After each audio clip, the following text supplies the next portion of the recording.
CI ഒരു കളങ്കിതനാണ്, അതിനകത്ത് സംശയമില്ല. അയാളെ സർവീസിൽ നിന്ന് പിരിച്ചുവിട്ടെന്നാണ് നമ്മളൊക്കെ മനസ്സിലാക്കിയിരിക്കുന്നത്. അയാൾ തിരിച്ച് കാറ്റിലൂടെ പോയിട്ട് തിരിച്ച് അയാൾ സർവീസിൽ കയറിക്കോട്ടെ, കുഴപ്പമില്ല. പക്ഷേ ആ കളങ്കിതനായ ആൾ എങ്ങനെയാണ് ഈ സ്ഥലത്ത് വന്നത്? അയാൾ കൺട്രോളും ഡ്യൂട്ടിയിലാണ് അവിടെ കിടക്കുന്നത്. അയാളെ എന്തിനാണ് ഇവിടെ കൊണ്ടുവന്നത്? അത് 10-15 ദിവസമായിട്ട് ഇതുവരെ പോലീസ് സേനയിലുള്ള യൂണിഫോം ഇട്ട ഒരാൾ ലാത്തി കൊണ്ട് ഒരു MPയെ അടിച്ചിട്ട് പോലീസ് എന്തുകൊണ്ട് കണ്ടുപിടിച്ചില്ല? കേരള പോലീസ് വലിയ മിടുക്കുള്ളവരാണ്, പക്ഷേ എന്തുകൊണ്ട് കണ്ടുപിടിച്ചില്ല? അപ്പോൾ അത് 10-15 ദിവസമായി. അത് വലിയൊരു വീഴ്ചയാണ് പോലീസിൻ്റെ. അത് വെളിയിലുള്ള ഗുണ്ടകളോ രാഷ്ട്രീയക്കാരോ ഒന്നും അല്ല എറിഞ്ഞ് അടിക്കുകയോ ഇഴിഞ്ഞു വെക്കുക. ഇത് യൂണിഫോം ഇട്ട പോലീസ് ഉദ്യോഗസ്ഥനാണ്. അതൊരു MPയാണ് അടിച്ചത്.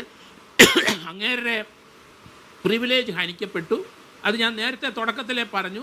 അദ്ദേഹം പാർലമെൻറ്റിൽ പോകണം, അവിടെ സ്പീക്കർക്ക് പരാതി കൊടുക്കണം, ഈ പോലീസ് ഉദ്യോഗസ്ഥന്മാരെ അവിടെ ഹാജരാക്കണം. പ്രിവിലേജ് അവിടെ അദ്ദേഹത്തിൻ്റെ പ്രിവിലേജ് ഹനിച്ചിട്ടുണ്ട്. അതുകൊണ്ടാണ് അത് തുടക്കത്തിലെ ഞാൻ തൊടുത്തു വിട്ടത്. അതിൽ അതേ രീതിയിലുള്ള നടപടി തന്നെയാണ് ഷാഫി പറമ്പിൽ ഇപ്പോൾ സ്വീകരിച്ചിരിക്കുന്നത്. പാർലമെൻറ്റിൽ തീർച്ചയായിട്ടും പ്രിവിലേജ് കമ്മിറ്റി മുമ്പിൽ ഹാജരാകണം ഈ പോലീസ് ഉദ്യോഗസ്ഥന്മാർ. അപ്പോൾ ആ 2 DYSമാർ SP മാത്രമല്ല, അടിച്ച പോലീസ് ഉദ്യോഗസ്ഥനും ഹാജരാകണം. അത് പോലീസ് സപ്രസ് ചെയ്തു. അങ്ങനെ സപ്രസ് ചെയ്തിട്ടുണ്ടെങ്കിൽ പോലീസിന് ഇൻ്റലിജൻസിനും DGPയും അവർക്കൊക്കെ അറിയാം ആരാണ് അടിച്ചതെന്ന്. എന്തുകൊണ്ട് അത് റിവീൽ ചെയ്യുന്നില്ല? അതുകൊണ്ട് ഷാഫി പറമ്പിൽ ഇപ്പം അടിച്ചത് കളങ്കിതനായ ഒരാൾ അവിടെ വന്നിരിക്കുന്നു, അയാൾ തന്നെയാണെന്ന് പറഞ്ഞു. അല്ല എന്ന് പറയേണ്ടത് പോലീസ് ഉദ്യോഗസ്ഥരാണ്. എത്രയും പെട്ടെന്ന് പോലീസ് ആരാണ് ഷാഫി അടിച്ചതെന്ന് പറയണം. അയാൾക്കെതിരായിട്ട് കേസെടുക്കണം. അറ്റംപ്റ്റ് ടു മർഡറിന് കേസെടുക്കണം. ഷാഫി മൊഴിയിടാൻ തയ്യാറല്ലെങ്കിൽ MP ആയതുകൊണ്ട് സോ മോട്ടോ ആയിട്ട് എടുക്കണം. അതാണ് പോലീസ് ചെയ്യേണ്ടത്. പോലീസ് കൃത്യമായിട്ട് ഈ കാര്യത്തിൽ ഒരു നടപടി സ്വീകരിക്കുന്നുണ്ടെങ്കിൽ, അവിടെ സംഘർഷമില്ലാത്ത സ്ഥലത്ത് ഒരു MP നിൽക്കുന്ന സമയത്ത് അയാളുടെ അണികളുമായിട്ട് സംസാരിക്കുകയാണ്. അതിനകത്ത് പോലീസ് രാഷ്ട്രീയം കളിക്കാൻ പാടില്ല. ആ അടിച്ച അടി തീർച്ചയായിട്ടും അയാളെ സർവീസിൽ നിന്ന് റിമൂവ് ചെയ്യേണ്ടതാണ്. ആരായിക്കോട്ടെ, അത് അഭിലാഷ് ഡേവിഡ് ആയിക്കോട്ടെ, അത് വേറെ ആരും ആയിക്കോട്ടെ. പോലീസ് എന്തുകൊണ്ട് അത് പറയുന്നില്ല? ആ ആളെ എന്തുകൊണ്ട് അറസ്റ്റ് ചെയ്യുന്നില്ല? ഒരു MPയുടെ തലക്കെട്ടടിച്ച കൊല്ലാനല്ലേ തലക്കെട്ടടിച്ചത്?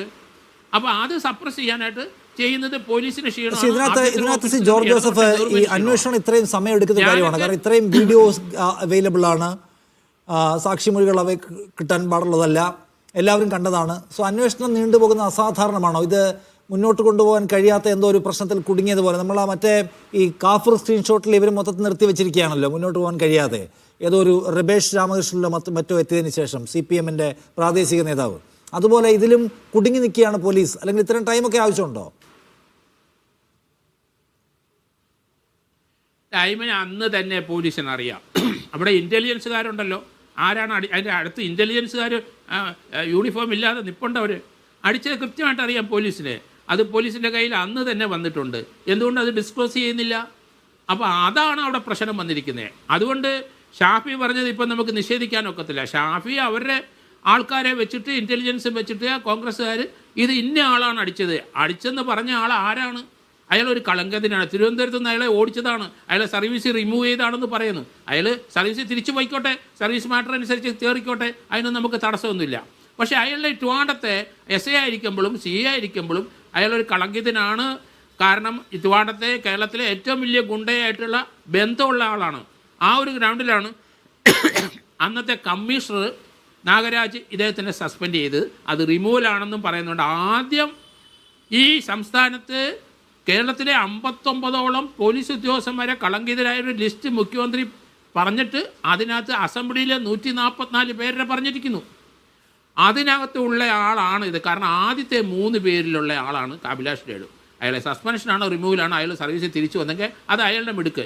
പക്ഷേ അയാളാണ് അടിച്ചെങ്കിൽ അയാൾ ഇനി സർവീസിൽ കാണാൻ പാടില്ല, അയാൾക്ക് 7 വർഷത്തെ ശിക്ഷ വാങ്ങിച്ചു കൊടുക്കണം. കാരണം രാഷ്ട്രീയമായിട്ട് അയാൾ ചെയ്തിട്ടുണ്ടെങ്കിൽ ആര് ചെയ്താലും ശരി, പോലീസിലുള്ള ആര് ചെയ്താലും ശരി, രാഷ്ട്രീയമായിട്ടുള്ള ഒരു അടിയാണ് അത്. അതിന് യാതൊരു സംശയമില്ല.